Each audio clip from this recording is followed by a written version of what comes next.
Olá, meu nome é Adriene e eu vou falar sobre meu trabalho de predição e estrutura secundária de RNA. Minha apresentação ela vai ter uma introdução, objetivos, metodologia, resultados, discussão e conclusão. Vou começar falando sobre o RNA. O RNA é uma macromolécula que é composta por nucleotídeos, que são a adenina, citosina, guanina e uracila. Essa macromolécula ela é o intermédio entre o DNA e a proteína, e ela pode ter a conformação dela em fita simples, que é só a sequência, e em estrutura secundária, que é o que eu vou abordar mais no meu trabalho, que é quando ela se dobra em si mesma, formando como se fosse um grampo de cabelo. Fazendo uma analogia ao palíndromo, que é uma palavra que pode ser lida da esquerda para a direita e da direita para a esquerda, o RNA ele também possui uma conformação assim, só que a parte posterior da sequência ela vai ser complementar à parte anterior, e isso vai possibilitar ela de formar o grampo. E qual que é o objetivo desse trabalho?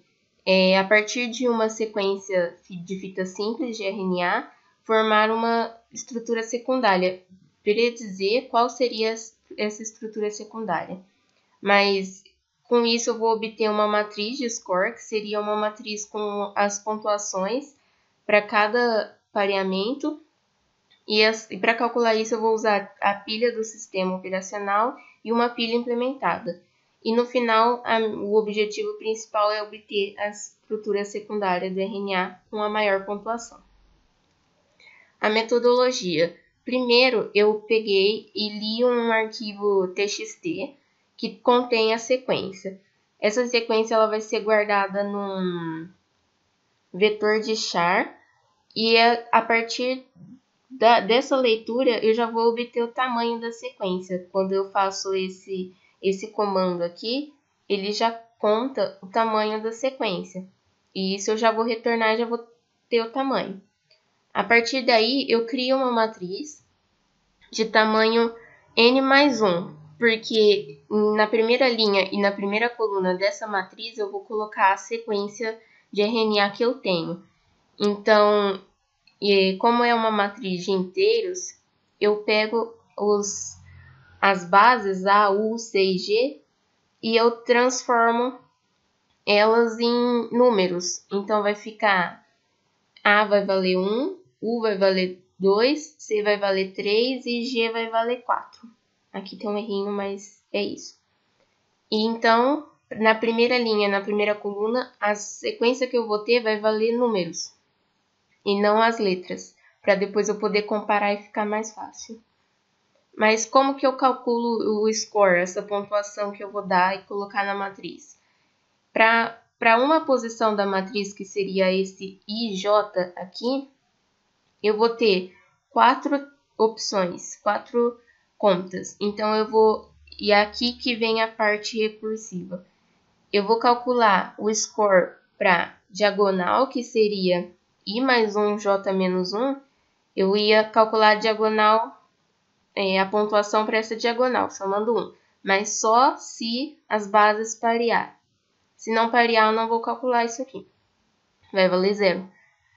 E agora eu calculo para posição abaixo dessa que eu mandei e a posição à esquerda que eu mandei. E tem esse K. O que é o K? É um valor intermediário entre I e J que eu vou calcular para todos eles. Vai ser a soma deles e depois eu vou tirar o máximo. Então, o score naquela posição vai ser o máximo entre essas 4 opções. Então, aqui tem a função do score recursivo, que utiliza a pilha do sistema operacional. Eu recebo a matriz como parâmetro e o I e o J, que seria a coordenada. I é a linha, J é a coluna.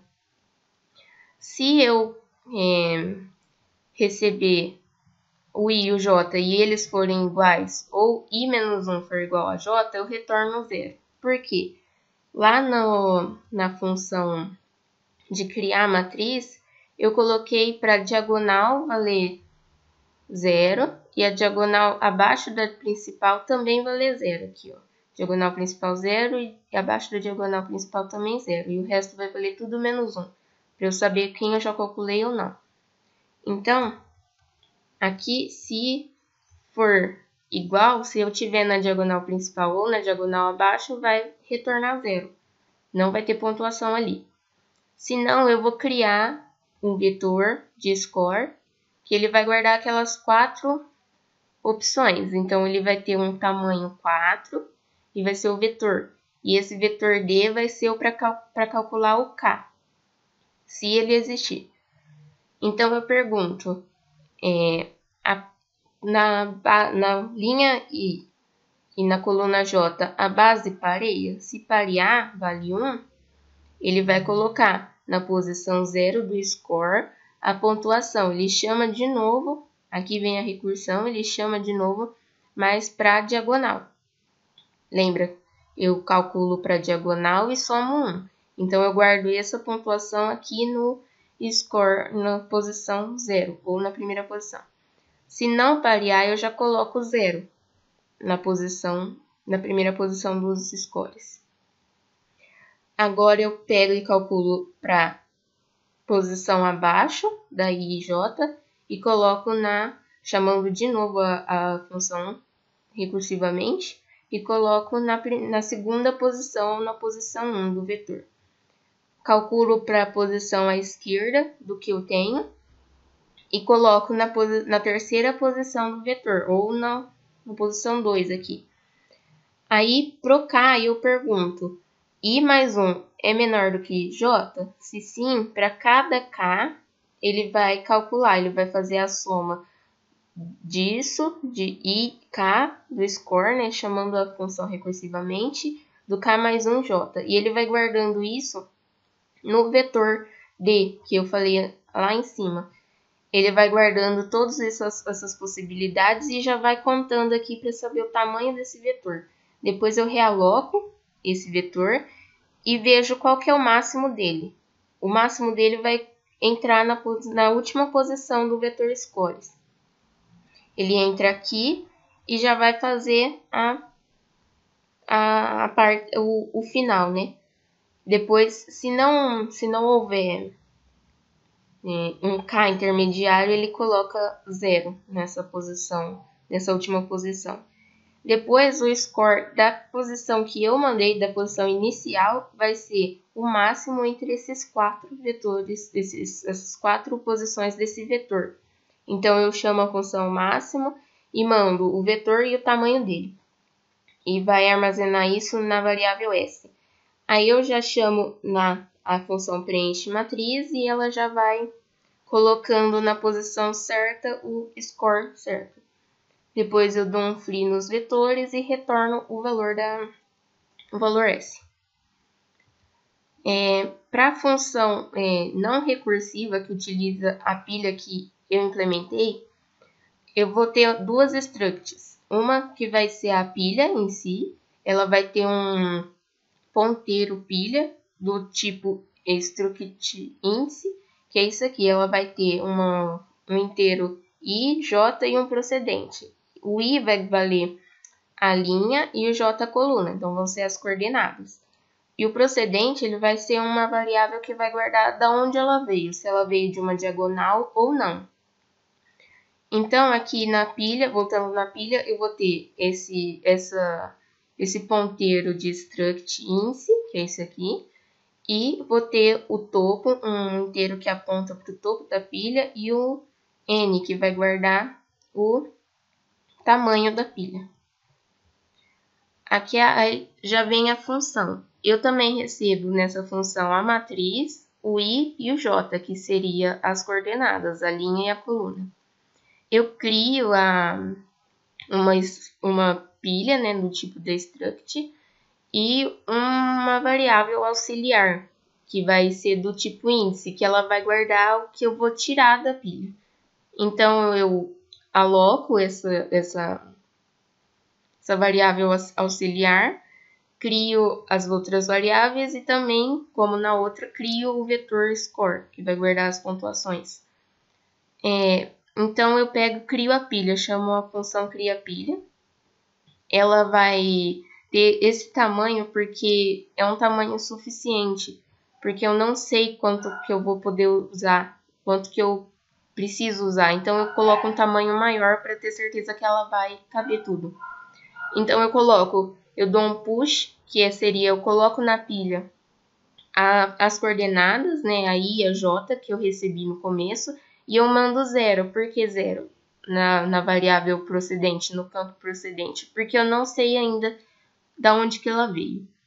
Então, enquanto a pilha não tiver vazia, eu tiro quem ela está guardando no topo, tiro e coloco nessa variável auxiliar. Lembrando que ela vai ter 3 campos, o I, J e o procedente. Se a variável auxiliar no campo I for igual a no campo J, ou auxiliar no campo I menos 1 for igual ao auxiliar no campo J, quer dizer que ela está na diagonal principal ou embaixo dela, que lá foi inicializado como 0. Então, S, que vai ser uma variável que vai me ajudar a calcular o score, vai receber 0. Ele não vai ter pontuação ali, porque é a diagonal. Se não, ele vai ver, tá pareado esse I e esse J, ele vai chamar lá a função pareado novamente e vai ver, tá pareado? Se tiver, ele vai somar 1 na variável S e vai perguntar, ele veio de uma diagonal? Se procedente for maior do que 0, é porque ele veio de uma diagonal. Então, ele pergunta, é de uma diagonal? Se for, ele pega e coloca no score na primeira posição, ou na posição 0. Ele coloca esse S mais o auxiliar nesse campo procedente. E aí, depois, ele coloca na pilha a diagonal, I mais 1 e J menos 1. E o campo procedente já vai receber o score na posição 0. Então, ele vai saber já que ele veio de uma diagonal. Se ele não veio de uma diagonal, se isso aqui for, se auxiliar no campo procedente for igual ou menor que 0, ele vai pegar outra variável que chama diagonal e vai colocar 1 nela. E aí ele vai pôr na pilha a diagonal e vai mandar essa variável diagonal. Ele vai mandar as coordenadas da diagonal e a variável diagonal que vai apontar, veio de uma diagonal isso aqui. Aí ele pega e coloca na posição 1 o score do score, ele põe o S. Ainda no primeiro else lá, ele coloca na pilha a posição abaixo da que eu tinha e mando 0, porque eu não sei de onde que ela veio, ou eu sei e é de baixo. E eu coloco também a variável à esquerda da que eu tenho, mandando 0 também na variável procedente. Agora eu pergunto, na parte do K, existe um K que esteja entre J e I mais 1, no caso? Se existir, ele vai colocar na pilha todos esses valores K. E aí ele coloca na pilha e depois ele vai tirar lá novamente em outro laço. Se não, ele coloca S valendo 0 e volta e sai dessa condição. Agora, score na posição 1 vai receber o máximo entre o score, ou ele vai receber, no caso aqui, só o score na posição 0, que é o máximo que ele só vai receber aqui, né? Aí ele recebe isso, volta, sai, zera a variável S novamente e entra no laço várias vezes até que a pilha esteja vazia. Quando a pilha estiver vazia, ele retorna o valor do score que ele achou, que ele encontrou. Depois que ele fizer tudo isso, ele tem que me dizer qual que é a estrutura que ele forma. Então, tem esse algoritmo traceback que ele vai me dizer a partir da matriz de score como que vai ser a estrutura. Então, ele vai receber também a matriz já calculada com os score, o I e o J, que seriam as coordenadas também, linha e coluna. Ele vai perguntar, J é menor ou igual que I? Ou seja, ele está na diagonal principal ou abaixo? Se tiver, já retorna a zero. Não vai ter uma estrutura, não vai parear mais. Não vai ter bases para parear. Aí ele pergunta ainda, a matriz nessa posição que eu mandei, ela é igual à matriz, o score da posição IJ-1? O que é isso? É a esquerda dele? Onde eu tô é igual à esquerda dele? Se for igual, quer dizer que não pareou as bases. Então, ele mostra a coordenada IJ e as bases não pareadas. Ele chama essa função bases que vai converter. Na verdade, ele vai voltar as bases que antes eu tinha colocado números, ele vai voltar para mostrar para a gente qual que vai ser a estrutura. E aí, esse algoritmo traceback, ele também é recursivo. Então, ele vai mandar de novo para cá, M, a matriz, o I e o J-1, que seria a esquerda dele. Então, ele vai fazer tudo de novo, ele vai chamar recursivamente. Ainda, se não for J não for igual a menor ou igual a I, e a matriz na posição IJ não for igual à matriz na posição IJ-1, ele vai perguntar. Ele vai fazer para cada K variando de I até J. Ele vai ver a matriz na posição que eu mandei, é igual à matriz na posição IK-1 mais a matriz na posição K mais 1, J-1 mais 1. O que é isso? É a diagonal. Essa parte aqui é a diagonal e essa aqui é a esquerda dele. Se isso aqui for igual e as bases que eu tenho na posição I e J puderem parear, ele vai fazer o quê? Ele vai parear. Então, ele vai mostrar as coordenadas, ele vai mostrar o K e o J que eu tenho e as bases pareadas. Eu chamo novamente aquela função base que vai voltar de números para as bases, né? A, U, C ou G. E eu vou chamar de novo o algoritmo traceback, mandando a matriz, o I, o K-1, à esquerda dele, e mandando a diagonal. Se ele não entrar nesse if aqui, se ele não obedecer essa condição, ele já não vai parear. Então, ele já vai mandar as coordenadas K e J e mostrar a base que não pareou. Eu chamo de novo aquela função base, que está aqui. Ela recebe a matriz, a coordenada x e y, e eu vejo, é igual a 4, se for igual a 4 é G, se for igual a 3 é C, 2 é U e 1 é A. Então, eu vou mostrando essa estrutura para o usuário. Agora, eu vou mostrar os resultados, eu já vou compilar aqui na hora para ver. Aqui está a função, né? Vou mandar rodar. Olha lá, eu entrei com essa sequência aqui. Essa sequência foi o meu TXT que ele deu. Tem tamanho 13. E aí ele fez a matriz de score, calculou para cada um, até chegar na diagonal principal. E aí ele me deu, coordenada 1, 12. Essa daqui. G não está pareado. Coordenada 2, 12. Essa daqui não tá... Não, quer dizer, tá pareada com G e C. Então, ele pegou essa daqui e veio já para a diagonal. 3 e 11. GC tá pareado. Então, ele mostra ali, GC pareados. Ele pega a diagonal de novo. 4 e 10. GC pareado, esse aqui. Ele ainda pega a diagonal. 5 e 9, U e A pareado, esse aqui. 6 e 8.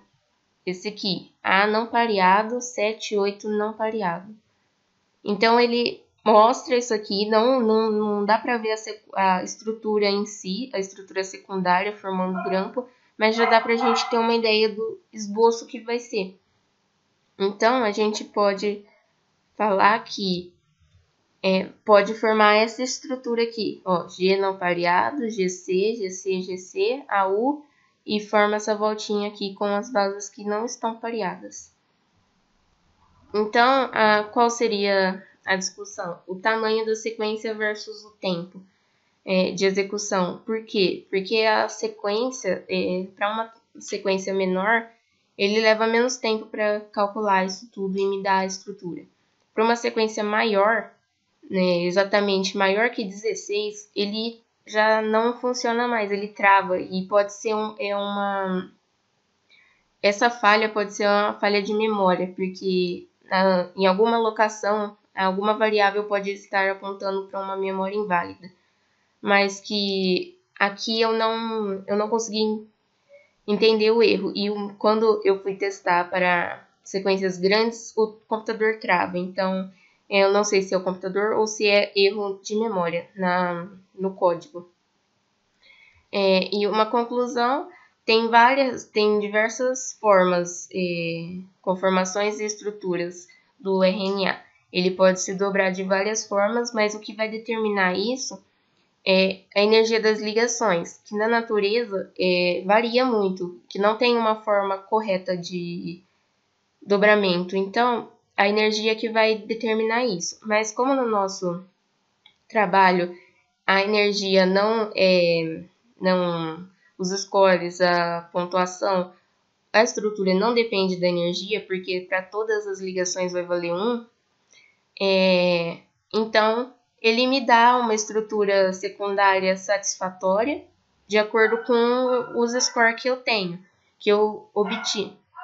Que como todos vão valer 1, independente da ligação, toda a estrutura ela vai me dar toda a sequência, uma fita simples de RNA, vai me dar uma estrutura secundária satisfatória. Então, é isso.